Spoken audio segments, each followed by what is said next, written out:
Resting Shapiro face. Have you read the New York Times article on Jordan Peterson? Has amazing lines, such as mentioning that despite his obsession with cleanliness, his office is a mess, and that during lectures on his tour, he cries often. Well, clean your office. The big takeaway that I saw, I haven't read all of it yet, is that basically he essentially says that sort of monogamy should be enforced and everybody needs to like men need to be delivered sex. And so she was like, doesn't that sort of like contradict your sort of non-compulsory politics? And he's just like, this is an exception. No. What happened to individual sovereignty? Wait a second. God. Wait a second. Violent attacks are what happens when men do not have partners, right. Mr. Peterson says. Yes. And society needs to work to make sure those men are married. Is it?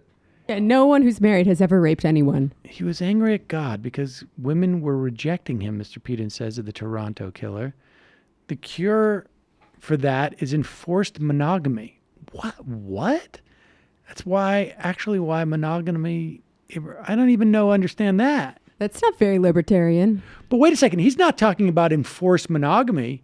He's talking about enforced mating. Well, this is a further quote. He said, but aside from interventions that would redistribute sex, Mr. Peterson is staunchly against what he calls equality of outcomes in an effort to equalize society. He usually calls them pathologically evil. Wow.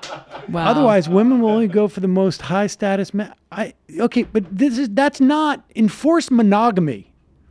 Is you somehow must pair up with one. Well, he's conflating that. Exactly. He's synchronizing. It would have a knock-on effect. It would have a knock-on effect. What's you don't understand knock-on effect? Maybe I need to reevaluate the Jewish question, you dummy. You are assigned a wife you are rape married to, who you then must be faithful to, right?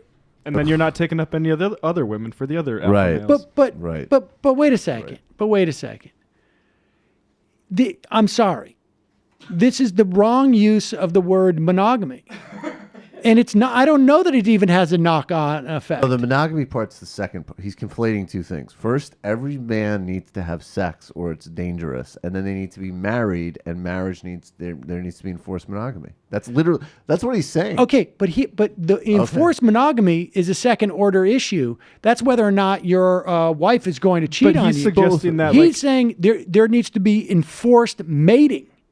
Yeah, but he's saying like we can get there if we have societal like pressures towards monogamy, because then the like alpha males are taking up less of the women, that sort of thing. Oh, I see. So the enforcement is on the men. You can only sleep with one woman at a time.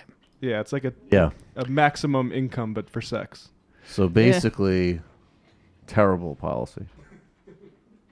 Totally unfair. Do you even really call that policy? He should debate Chris Ryan. Honestly, he should debate Chris Ryan on this exact specific topic. Actually, he should. Agree on that. He should debate Chris Ryan. I'll facilitate debate. But I love the idea though that it is incredible. Because at least like Walter Block used weird sex examples to justify doing nothing to benefit society, and Jordan Peterson, that's a bold move to be like, oh, redistributive tax policies, that's Soviet.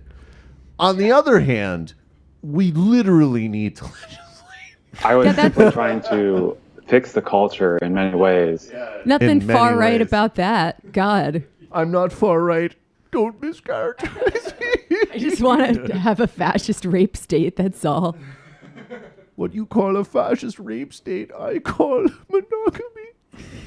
I think they're just unbelievable. Contagious Chameleon, what do you think the implications are? I mean, the argument here, though, okay, let's say there are not any high-status males who are available at that time. The implication is like the women are still going to have sex with like the Jordan Petersons exactly. of the world? Exactly. They'll need it. And then you'll be, who's laughing now? Who's laughing now, Sam? This is also, my week. It's honestly like it's also why we should have forced roofies. That's exactly in all. Well, the roofie. Well, the roofie conversation is very interesting.